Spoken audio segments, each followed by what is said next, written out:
आखिर माता सीता को श्राप किसने दिया था? सनातन धर्म ग्रंथों में बताया गया है कि बुरे कर्मों का फल हमेशा बुरा ही मिलता है, चाहे वह इंसान हो या फिर भगवान। इसका एक उदाहरण माता सीता का है, जिसका जिक्र रामायण में किया गया है, जिसके कारण भगवान श्री राम ने माता सीता का गर्भावस्था में परित्याग कर दिया था। लेकिन हम में से ज्यादातर लोगों ने कथाओं में यही सुना होगा कि माता सीता का परित्याग श्री राम ने एक धोबी के दोष लगाने के कारण किया था। लेकिन इसके पीछे की असल कहानी ज्यादातर लोगों को पता नहीं है कि आखिर वह धोबी कौन था और माता सीता के ऊपर दोष लगाने का उसका कारण क्या था। दरअसल रामायण कई भाषाओं में लिखी गई है।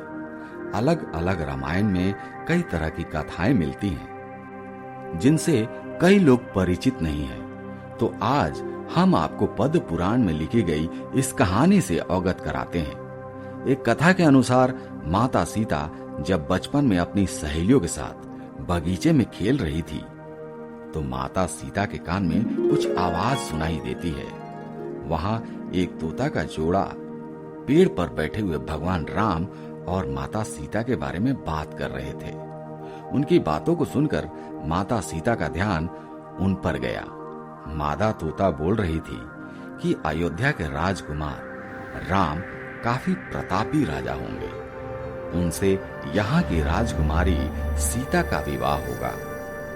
माता सीता जोड़े तोते के मुख से अपने भविष्य के बारे में बातें सुन काफी अचंभित हुई, जिसके बाद उन्हें अपने बारे में और जानने की इच्छा जागृत हुई। इसलिए उन्होंने अपने सखियों से कहकर उन दोनों पक्षियों को पकड़ लिया। फिर माता सीता ने उन दोनों से पूछा कि भविष्य के बारे में इतना ज्ञान तुम्हें कहां से मिला। उन पक्षियों ने बताया कि पहले हम महर्षि वाल्मीकि के आश्रम में रहते थे, जहां हर रोज महर्षि के द्वारा राम और सीता के जीवन के बारे में बताया जाता था। इसलिए हमें हर चीज कंठस्थ याद हो गई है। जिसके बाद सीता जी सवाल पूछ रही थी और दोनों तोते जवाब दे रहे थे।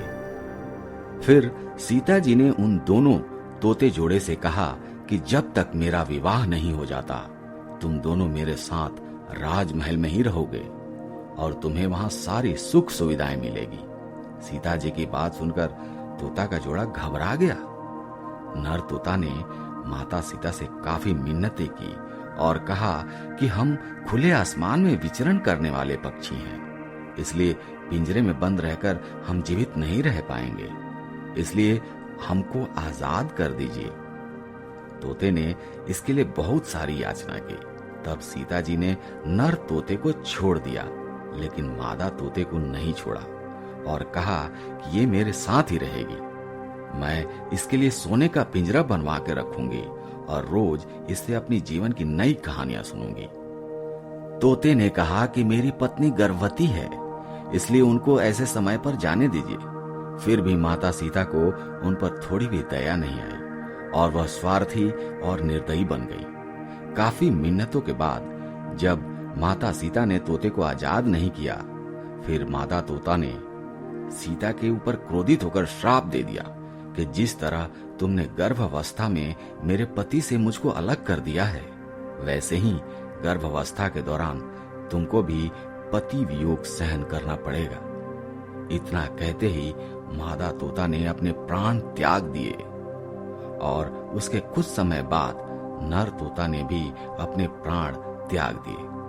और मित्रों, कहा जाता है कि अगले जन्म में वही तोता धोबी के रूप में जन्म लेता है, जिसने माता सीता के चरित्र पर उंगली उठाई थी, जिसके बाद भगवान ने सीता को गर्भावस्था के दौरान ही त्याग कर दिया था।